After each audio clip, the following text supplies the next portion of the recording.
then for police officers, you don't deal with allegation. We need to give information of veracity to the general public. So we don't want to go by any of such allegations until such a time that we have investigated and got exactly what ignited the disturbances. We don't want to hazard any guess.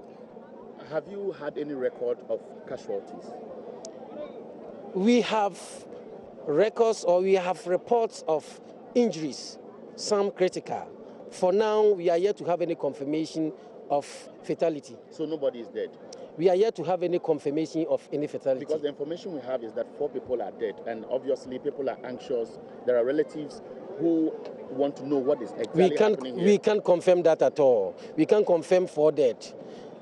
We have some fatalities. Some persons are reported to be in critical condition, but none has been confirmed dead yet. And until such a time that it is confirmed, there have even been reports that some 2 persons were feared dead. The allegation remains merely an allegation.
Well, so that gentleman is actually unhappy with how the police handled the situation, and he's complaining that the use of tear gas and water cannons was unnecessary. But earlier, you heard Superintendent Cephas Arthur speak, and at the time we spoke to him yesterday, the 2 deaths had not been confirmed. But as a result of the misunderstanding, business activities have come to a halt. Traders are pleading with authorities to remove the police barricades in the area. They spoke to Gifty Ando Apia.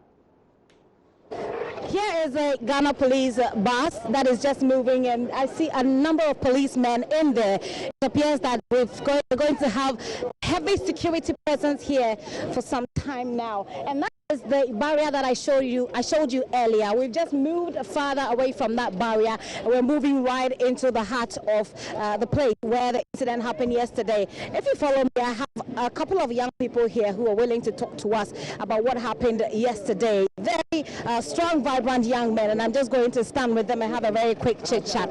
So they were actually here yesterday. What they're telling me is that they live in this place. If you follow the background to the story, you understand that the Kokumas and the Dagomas are involved in this. These are people who have migrated from from the north to this place, but these are people who live here.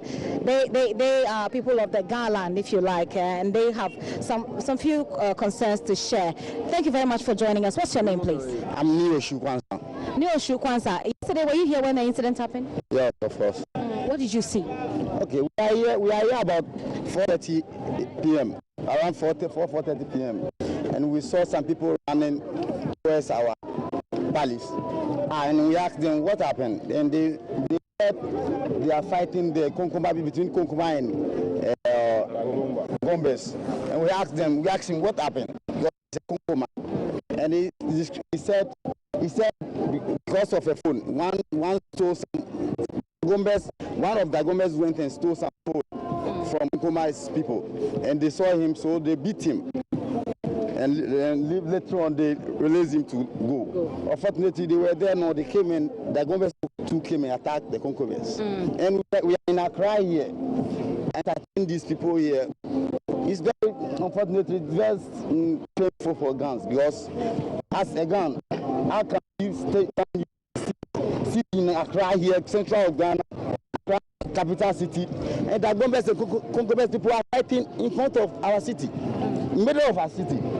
Because from here to the Jubilee House, where the president was, it's about less than 10 minutes drive, if our roads are properly. So we beg everyone, first of all, we are praying to our regional minister and the mayor of Accra. They should come with their numbers to come and do something for us, because one of the biggest river in Accra here. We guns, Kwale Lagoon, What are you asking the regional minister to do? They should come and wreck here. They should come and wreck here, because they should come and drink the Kwale Lagoon inside Kwale Lagoon, because now it is a rainy season.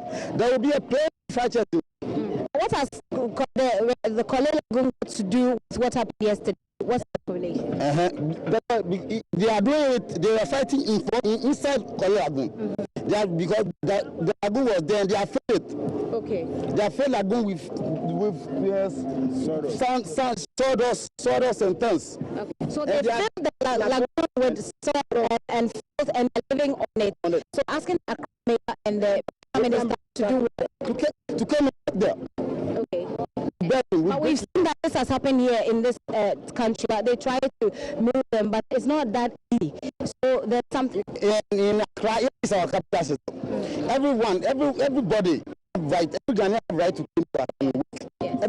Each and every Ghanaian. Why they are here? They should go and hire rent rooms.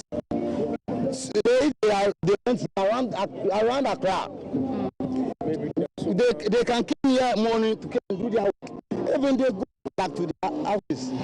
Do you think that is possible in this place? It's supposed to be possible. It's supposed to be possible, because this place is not a special center.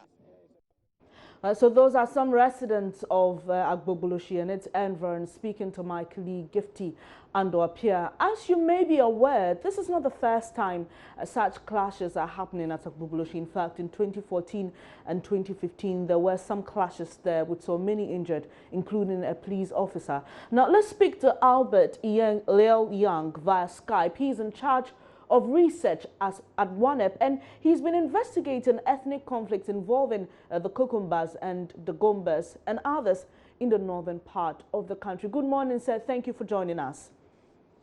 Good morning, and good morning to your listeners. All right. Now, there's been a lot of conversation since this incident happened yesterday. Some have suggested that the latest clash between the Kokumbas and the Gombas is political, but mainly has ethnic and chieftaincy disputes underlying it. Is this too early to suggest? Thank you. First of all, let me say that the incident that we are hearing that it occurred is unfortunate. That some people have lost their lives. That is confirmed by the institutions that have the mandate and capacity to find out the truth. But let me say that we need to understand that there is a kind of historical perspective to this issue, that these two groups and many other groups that hail from somewhere within the country have been engaged in this kind of struggle over a long period. Now, that struggle is mainly about respect for each other, about according to each other what they think is due them as a people, and mostly expressed through chieftaincy, as we said, politics and economics, let me say, land. So I think that wherever these people have found themselves out of their own home regions or communities, these kinds of attitudes have been exported. And so the tendency to engage in violent actions as a way of expressing themselves is also exported. And that is why we find these incidents occurring. Because it has not been the first time it has occurred in Agbogbloshie. It has happened before in 2014, it has happened in 2015, and it's happening again. So it's mainly about struggle. Yes, these other things like politics, chieftaincy, land and other things, and businesses that they are engaging primarily in that area have been the sources through which they express themselves. And so we see those ones as the ones that are the issues. But I think that we need to look beyond those symptoms and then begin to address the issue. You've given us a historical background to all of this, but others are suggesting that we ask these people to settle in different parts of the country. Do you agree, and do you think this could even be a solution to the problem? I think that, like I indicated, it's a culture that has been exported to that area. And now we also have these groups who have been struggling over power in their home communities, wanting to have similar structure within the communities, within Agbogbloshie. For instance, they want to have the Gomba chief, they want to have Konkomba chief, they want to have Tambarma chief, and all of those things. So it is the same struggle they have exported and wanting to exert a certain kind of power over others. Now, if we know that in Agbogbloshie mainly is business, so any group that see them to be operating within this kind of structure, can now decide to make use of them. And that is why probably we are saying politics or chieftaincy or those kinds of things. But I think that, yes, we need to decongest the area. And decongestion, we may have to create opportunities for them elsewhere, that there are different other opportunities. Can we have another location created with characteristics like Agbogbloshie? And if you know the culture of slums, if we don't really address, educate them so that they understand that they are there to conduct businesses, but not to engage in acts that are not in consonance with the rule of law, then they will still export those characteristics, attitudes to those communities. So I think that we also need to educate them and ensure that the rule of law works, but as a way we could decongest the community, create more opportunities elsewhere so that other people can find themselves there. And so if the area is not congested as it is, the struggle definitely will continue and be expressed in forms of violence. Well, Mr. Young, we hear that this latest incident was caused by a mobile phone theft. That's what the people in the area tell us. Is this tenable at all, this reason? When these things occur, they are just triggers. And if you know what we call the transcendence of conflict, conflict has relationships. And so if it is that, it is just a mere allegation of theft, and then you see that the incident, maybe somebody reacting to that theft is from a different group, and then the one who is alleged to have engaged in stealing is also from a different group. Then you see that immediately they align, and then the situation degenerates. So basically, I don't think that it is just a mobile phone. There have probably been some threats that have not been identified, and the mobile phone issue has only become an opening or an avenue to express that.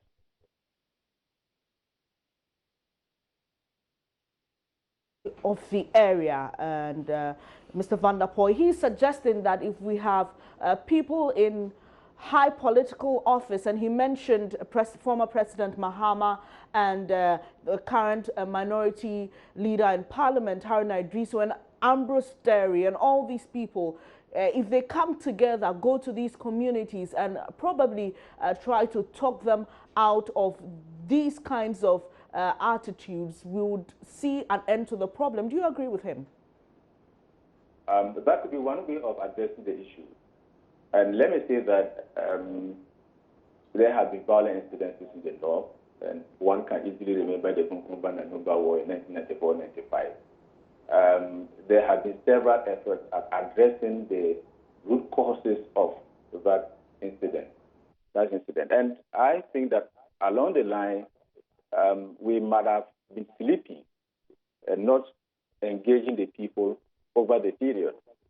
Now, so there might still even be some tendencies, some threats that we are not identifying. And so I think that, yes, that would be one of the ways of engaging the people to address the issue. But then we still need to continue to educate the people and let them begin to interact more and more so that they can discuss their own issues, express their fears, so that those fears can be looked into. Otherwise, that engagement is preventive diplomacy, so to speak, because these are people of high repute and could be listened to. It's good. But we also need to continue to engage the people, to educate them, and then probably find a way of addressing some of those root causes. For instance, the struggle over chieftaincy, power, identity issues, and all of those, land and all that. We need to look at them critically. And that is where I think that even the government can come in to support.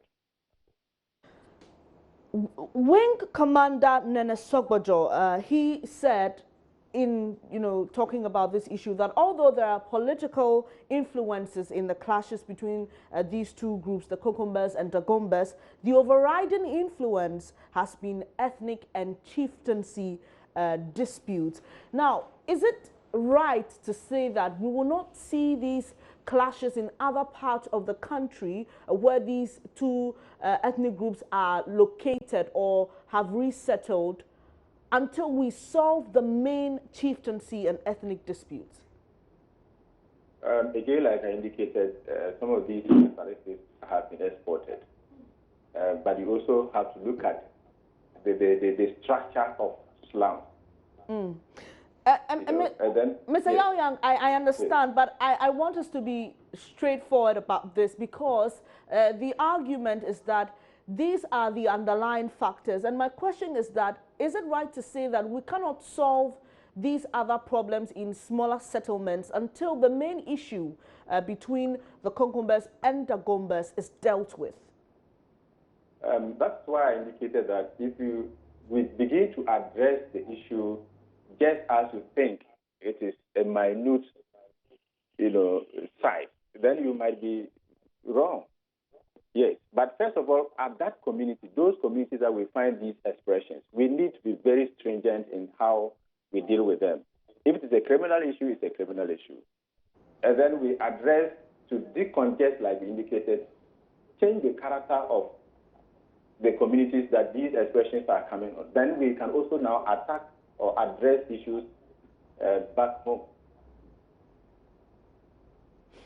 Okay, you have been doing some research on the conflict between the Kokombas and Dagombas for quite some time. And as head of research at WANEP, what would you advise we do in dealing with this issue once and for all? I think that basically we need to take a holistic approach. Look at the people, who are they respecting? Who is behind their operations? Where do they get support to do what they do? And address those same people or those same sources of power that they think they seem to have. And then we also need, again, as I indicated, look at the structural things. If you look at Agbogbloshie, we have several groups of people there. It's like the same thing in Ashaiman, you find it in Niman and all other places. And so we need to look at the structures of these communities. How are they organized? And begin to address those structures that are not helping stability and address them. And basically, that's what I think can be done for now. And then we, again, need to look at the long-term strategy, which is educating these people, reorienting them, and making them understand that there is a need to stay in peace because there are more benefits than engaging in violent action. Thank you very much for your time, Mr. Albert. Yale Young is in charge of research at WANEP. Let's now speak to Superintendent Cephas Arthur, a PRO of the Ghana Police Service. Good morning, sir. Thank you for your time. Good morning, madam. All right, and we spoke to you yesterday, and as at the time, you had mentioned that you could not confirm if 2 people had indeed died as a result of the clashes at Agbogbloshie. Do you have confirmation now for us, sir?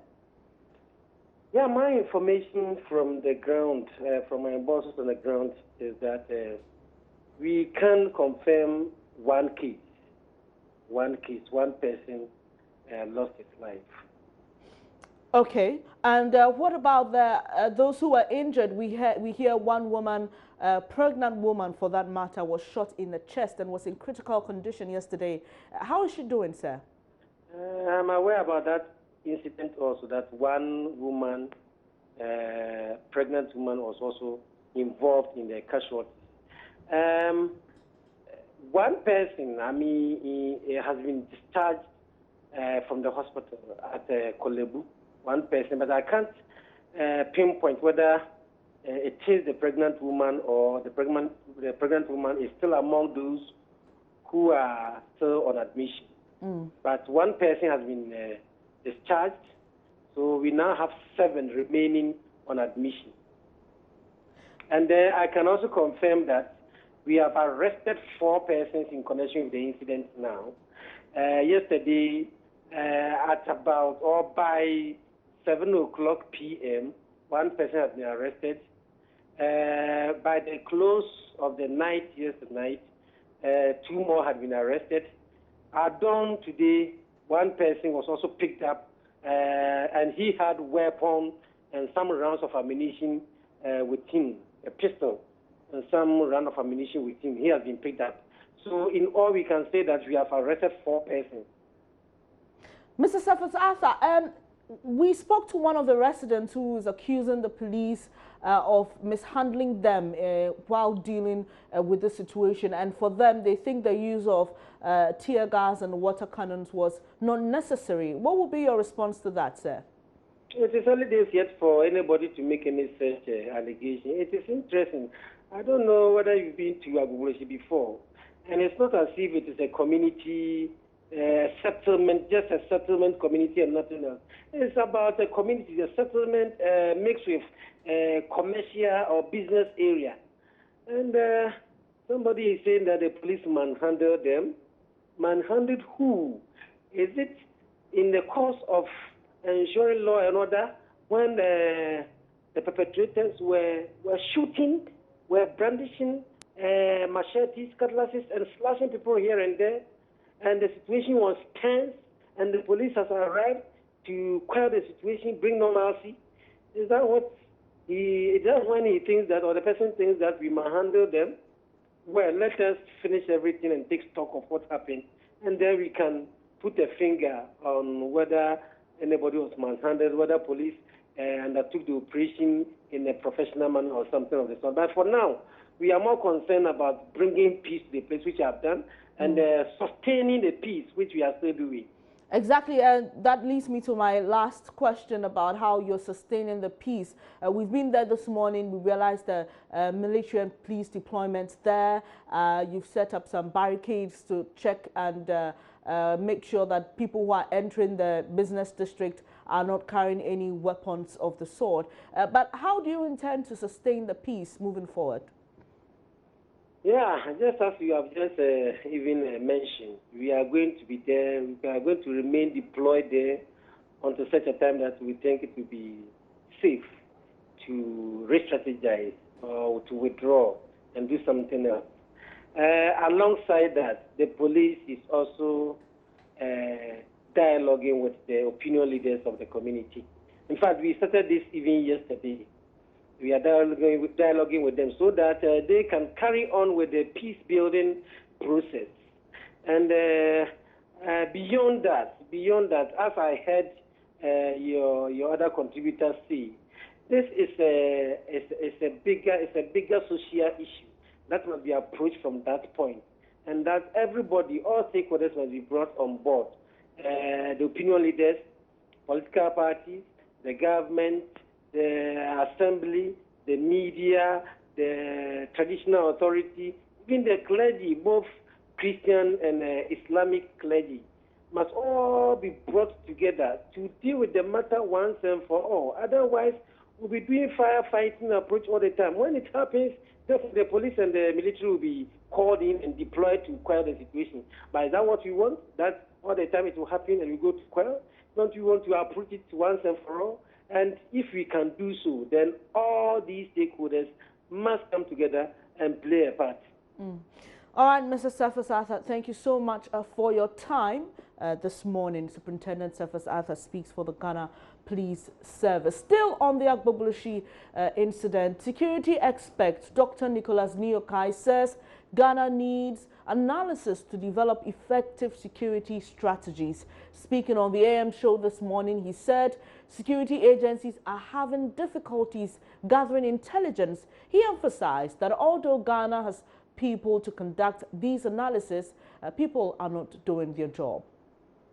I think we have a problem on our hands, and critically we have to look at it. We have to do the analysis, and we have to ensure that we come out with strategies, very comprehensive strategies that will help us. If you go back a bit to look at what happened in Kumasi, you know, if you look at the security architecture, the kind of security architecture that we have on the ground, what happened in Kumasi shouldn't have happened. We should have been able to, you know, get wind of this long ago before it happened. And something tells me that there's a problem with the lower level operational issues.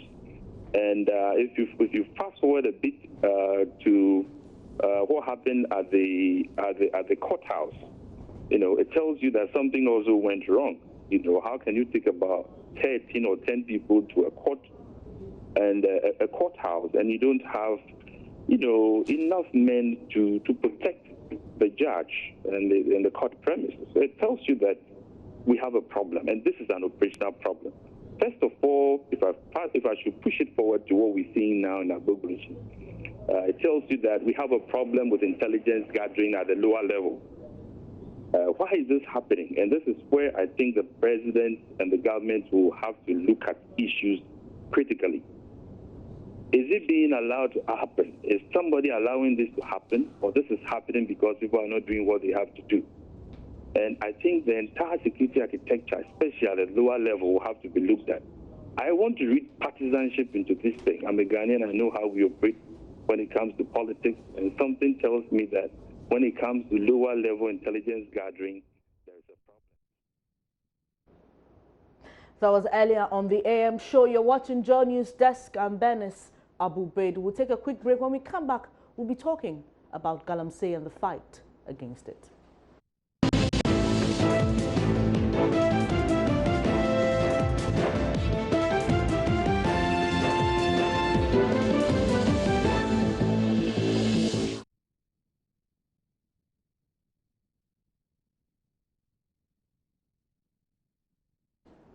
Thank you for staying here on Joy News Desk. The Bureau of Public Safety says it is joining forces with all stakeholders, including government, in the fight against illegal mining, popularly called Galamsey. Ghanaians have risen up against the activities of illegal miners that continue to pollute main water bodies and destroy aquatic life. Government has given a 3-week ultimatum for them to stop or get ready to be jailed, and that ultimatum expires next week. But even as government tries to do that, other individuals are also coming in to help in the campaign against illegal mining. Joining me in the studio now is Nanayao Akwada. He is the Executive Secretary of the Bureau of Public Safety. That's an NGO that deals with issues regarding public safety. Thank you for joining us here. Thank you very much. Thank you. Let's talk about how your NGO is working in terms of this fight, because when issues of public safety come up, some will be wondering, okay, what has mining got to do with public safety? Absolutely. Thank you very much. In the first place, I think you just told viewers that the ministry has given illegal gold miners 3 weeks to, as it were, pack bag and baggage and leave site. We at the Bureau thinks it is a no-no. In the first place, that 3-week ultimatum was not necessary because what the people were doing was illegal. Secondly, where public safety comes in. So what would you have recommended? If sorry to cut in, but once government buys into the social cry that illegal mining must end because it is literally short-circuiting life, immediately there should have been an order for seizure. There should have been a swoop on all sites, machines and equipment confiscated, and then people prosecuted. Giving people 3 more weeks to continue to pollute our source, our very source of lives, I think it's inhuman. But okay, talking. And no matter how you look at it, we believe that if the minister and his ministry understood the gravity of the challenge facing life in Ghana, the 3-week ultimatum would never have been issued. We believe that in the coming days, Ghanaians are going to appreciate the full scale of the impact of illegal mining on our water bodies, on our life, and on our health in general. And we will all come to terms to know that really these galamseyers or illegal miners should not have been even given an hour more to what they have, caused to the environment. Look, we are talking about water bodies that serves as a very cradle of life. We all need water to survive. The whole of Africa is only 16 countries that have water bodies, and Ghana happens to be one of it. Okay, we are privileged to be one country that has water bodies. We have allowed illegal mining to creep in, grow, illegally institutionalized it, and governments, successive governments have all played, the 3-monkey approach. See no evil, hear no evil, speak no evil. No, but the previous government took a military force there to try and deal with the issue. So to assume they have applied the 3-monkey approach. What is the use? Have you seen Accra being decongested every now and then? But what is the state of Accra? That's it. You need to make decisions and actions that are sustainable. And which is why we at the Bureau have decided to join in this campaign, this almost successful campaign by the coalition of media houses and other prominent members in society. We've decided to also join in this, and in the coming days we'll be releasing a video to aid the campaign. And that is what you're saying, that Ghanaians will see the full impact from that video. But before, you were talking about how public safety comes to play in all of this. Yes, absolutely. Look, these miners, I think a lot of people are hearing water bodies, pollution, but we see it so far away. As a matter of fact, it is with us. It is not that it's on its way coming now. The viewers must understand that the impact of galamsey, we are living the impact now, and if it has not gotten to you, you have not seen it yet, you will see it very soon. We are talking of a country where in the whole world, when we are talking of kidney diseases, we are part of we are one of the highest countries with a greater number of our people getting kidney diseases of 15%. Every 100 people, 15 people have kidney issues. And do you know what it takes to treat a kidney issue? It's a very serious matter. These are parts that are not replaceable. In the best case scenario, when you get a kidney transplant, maximum 15 to 25 years, you are off the stage. That's how serious it is. These people are using cyanide. Cyanide is a known carcinogenic. This cyanide, mercury, lead is a known, cyanide is a known carcinogenic. Apart from the impact that it has on your central nervous system, it has other impacts on your general well-being. Tiredness, there are people walking all over the place every day tired and they don't understand where it is coming from. You say, check the water you are drinking. They use lead. Lead that we use, it has birth defects. People are giving birth to children with no limbs. People are giving birth to children with both sexes, you know, organs on their bodies, and so much more. All these things are as a result of these chemicals these people are introducing into our water bodies. Why should we as a country sit down and come that far? If you take the River Pra alone, it cuts across 4 regions, over 160 towns along the banks of River Pra. So if you allow alluvial miners, Chinese miners, to get in there to poison this water, you see the damage you are doing to the country. All right, let's talk about the areas that you're looking into as a public safety bureau in terms of the fight against galamsey. Well, basically we want to appeal to the conscience of the people and the government. We want to mass up a lot more people to join in this campaign.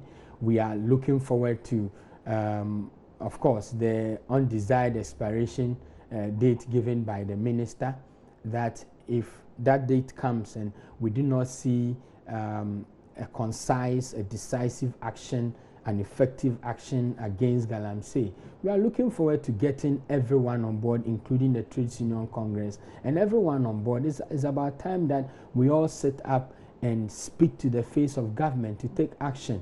We also would want to use a few backdoor approaches. We want to talk to the chiefs. We want to talk to the people, the youth of these areas, that look, what is money if you do not have water to drink? What is money if your soil cannot grow agricultural products?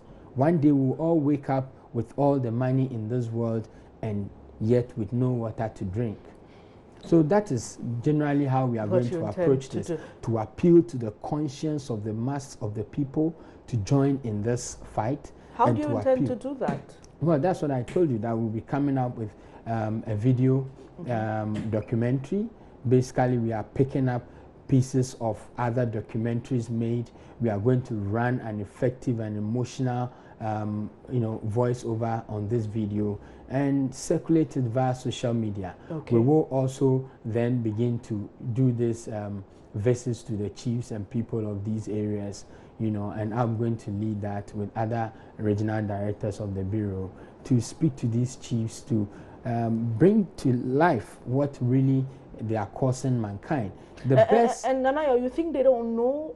Well, sometimes that's my trouble, because I strongly believe these people know. Well, let me the harm they're causing to the environment. You can take your camera and your microphone around. Ask people in Accra what they think galamsey is doing to them. Not many people think galamsey is coming through their taps.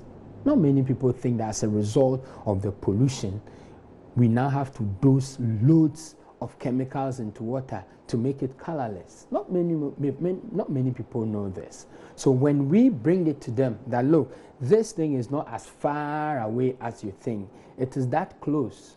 It could probably be the reason that your relative is having dialysis, that you have to pay every week. You have to pay 1.5 million just so he can detoxify his body. It's probably the reason this person is having this ailment that you do not understand. It's probably the reason the other day your sister or your brother had a child with no limbs.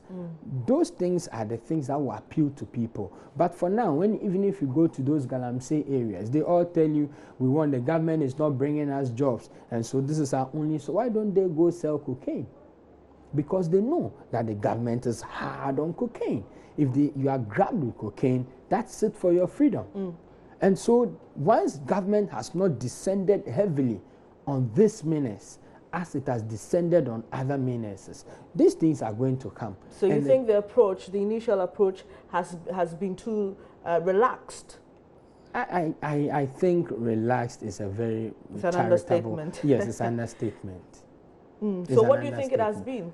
Well, that word I wouldn't want to utter it publicly, okay. but I think that I was in a seminar yesterday with some representatives of Regional House of Chiefs, and you could see in their demeanor, their posture, their language, that they are also angry about us as a nation having to allow such menace to come thus far. And if I tell you some of the words used in that meeting, you'll be amazed. And so to sit here and say that the approach has been laxed is really a charitable comment to make. It is nowhere near relaxed. It is nowhere. It's much more stronger than we want to say it, but certainly not relaxed. And so, Nana Akwada, do you agree with this current government's approach to dealing with the problem? Now, they've given 3 weeks ultimatum, which will end next week, and then they have put a hold on small-scale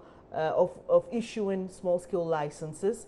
They hope to use technology and drones. They don't want to involve the military too early. They want a dialogue. Do you think that's the way to go? I mean, it's quite a detailed plan, but do you agree with it? Well, I have not seen the plan yet, but I would want to suggest that it is best, looking at the gravity of the menace, it is best that we do not move as systematic. I don't know whether their document presents their approach as systematic as you are presenting it, but it should not be systematic. We must approach it multi-pronged, and it must be simultaneous, it must be swift, it must be decisive, and it must be effective. And we must begin to see results as far back as a year ago. We must begin to see results a year ago. That's what I mean. So it is not, okay, let's use approach, let's talk to the chiefs, let's use drones to monitor before we bring in. No, we must use a multi-pronged approach. It must be simultaneous, it must be swift, it must be decisive, and we must see the results as far back as a year ago. Thank you very much. But that said, I think that I want to commend the government that finally we've gotten the years of the government on this menace, and we should make a headway, even though no matter how slow that will be, we must make a headway as a nation. Thank you very much for your time. Nana Akwada, he is Executive Secretary of the Bureau of Public Safety, the latest organization to add your voice to the campaign against illegal mining, popularly called Galamsey, in this country. So let's move away from Galamsey. There's been very poor turnout at the rescheduled district assembly elections in the Nkranza North and South districts of the Bunuahafu region on Tuesday. The Electoral Commission had to postpone the election in the two constituencies after electorate boycotted the exercise in September 2015 over the loss of their investment in the DKM microfinance scam. The residents at the time went as far as invoking curses against EC officials who would attempt setting up polling centers, compelling the officials to call off the elections until further notice. Correspondent Nasa Beat reports not even the reversal of the curse by a fetish priest in the area could convince the residents to turn up. As you can see, they're not coming in their numbers, but at least they're coming one after the other. So the turnout, how far? How many have you? So far, we've already about 20 people have cast their votes out of 386 registered members. What do you think could be the cause of the low turnout? Yeah, you know, today is market day in Kwanzaa here. Today is market day, so you know, actually, these people, they are market people. So you know, some have they have already gone to the market. So you're sure they will come in the evening? Oh, we are praying that they should come. It's time to bring you some business news here on Joy News Desk. Emmanuel Abwajiriafi will join us shortly.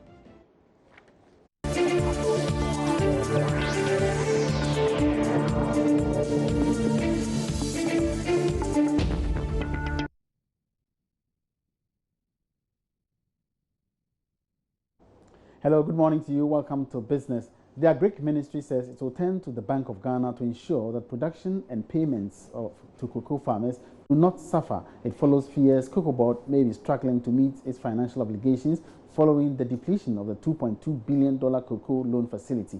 Deputy Agric Minister William Kwetu, in an interview with Joy Business, says there are several measures being considered, including raising funds from local banks.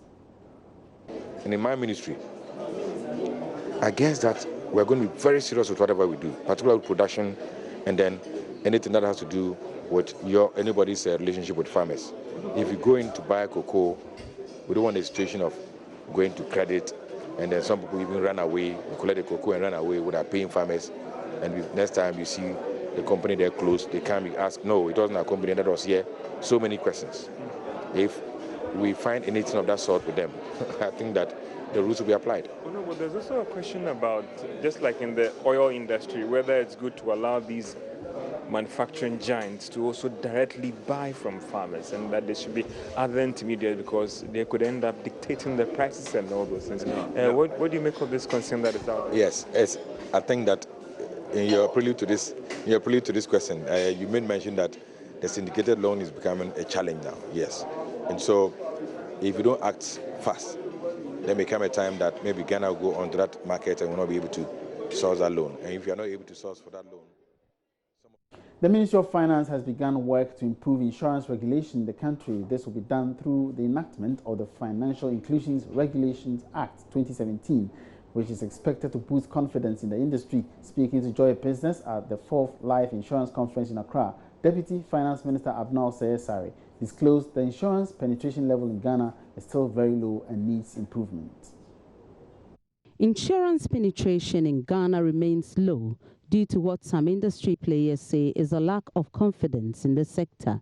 The new Financial Inclusion Act yet to be passed will, among others, help to enhance policy initiatives in the insurance sector. Deputy Minister of Finance Abna Osei-Asare hinted that a new financial inclusion regulation will give a boost to the already existing laws regulating the insurance sector. We are working on it. It's at various levels of development, and once it comes through, it will go to Parliament, and we hope that it will be passed, and so that it will get a proper framework, regulatory framework, so that as we are hoping to increase the insurance base of this country, or of life insurance, we will also safeguard the investment that people do. The issue of micro-insurance was also raised at the conference, and stakeholders expressed confidence the regulation will work on strengthening such firms. Larry Bauer is the commissioner of the National Insurance Commission. Market with the law by adding it to our new bill,